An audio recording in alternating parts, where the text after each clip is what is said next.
লবণ মরিচ আর ওদিকে রসুন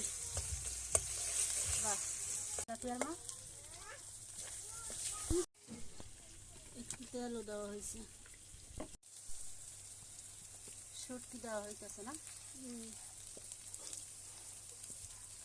বানাও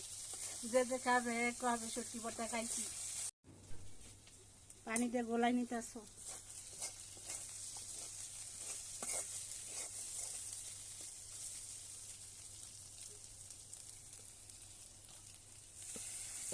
মরিচ দিলাই জাল বেশি হইব না কমর ভাল লাগে জানে টেস্ট করে দেখো যে সুন্দর কালার তো অনেক সুন্দর আছে কি বানাই আছে তা আমরা বেশি ভালো বানাই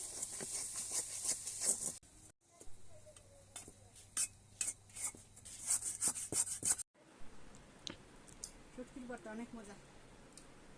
খাবি